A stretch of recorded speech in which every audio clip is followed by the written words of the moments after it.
Hello guys! Good vibes sa lahat!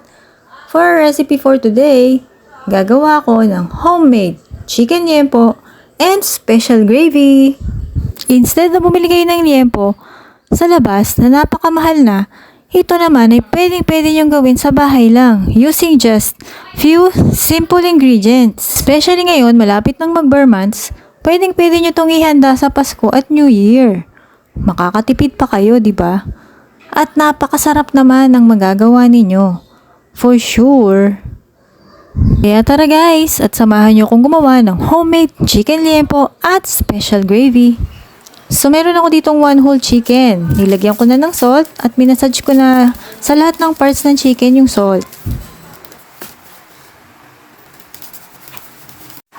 Tapos nilagyan ko na rin ng smoked paprika. Ito ang magbibigay ng smoky flavor sa chicken.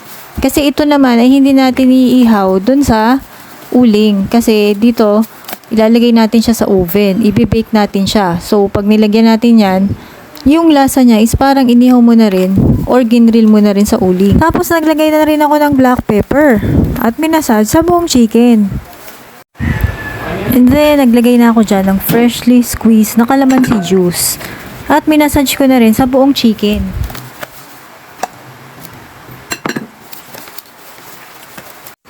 And then, naglagay rin ako ng fish sauce or patis at minasage sa buong chicken. Ito ay para maging savory or umami ang chicken. And then, i-marinate ang chicken for 1 to 2 hours. Or dapat mas maganda kung overnight kasi mas manunuot yung lasa or flavor dun sa chicken. And after i-marinate, kailangan nang itali yung wings at saka yung legs and breast part ng chicken bago siya ilagay sa oven using butcher's twine. Nabibilid ito sa Shopee. So yan, 3 times kong inikot yung butcher's twine dun sa isang wing nung chicken. Tapos ganun din sa kabila. Tapos sinila ko dun sa may breast part, sa ilalim ng breast part. Tapos ang last na itinali dito is yung legs ng chicken. So kailangan mahigpit yung pagkakatali para hindi siya matanggal pag nasa oven na yung chicken.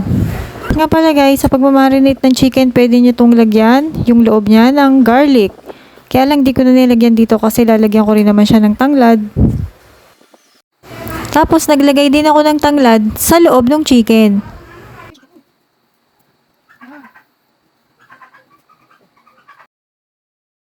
Tapos nilagay ko na or in-insert ko na yung rotisserie rod dun sa may loob ng chicken.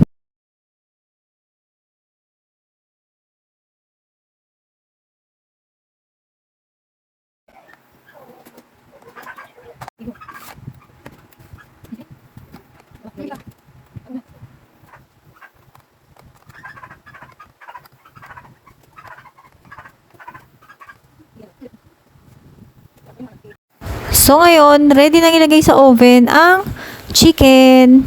So kailangan na preheat na yung oven at 200 degrees Fahrenheit for around 10 minutes. So yan, nilagay ko na sa preheated oven ang chicken. So maluluto na yung chicken after 1 hour. Pero dito nagdagdag pa ako ng 30 minutes para mas maganda yung color nung balat ng chicken.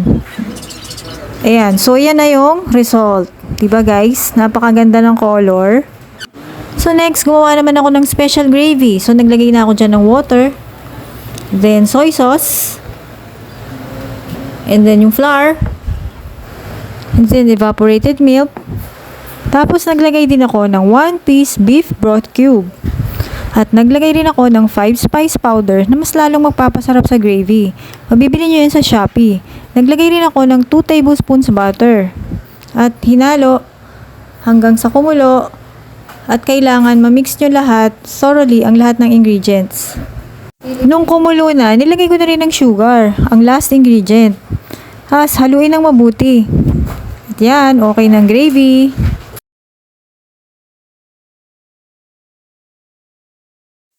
At ito na, ang homemade chicken liempo with special gravy na napakulutong ng balat. Ano guys, try nyo na tong recipe na to at hindi kayo magsisisi.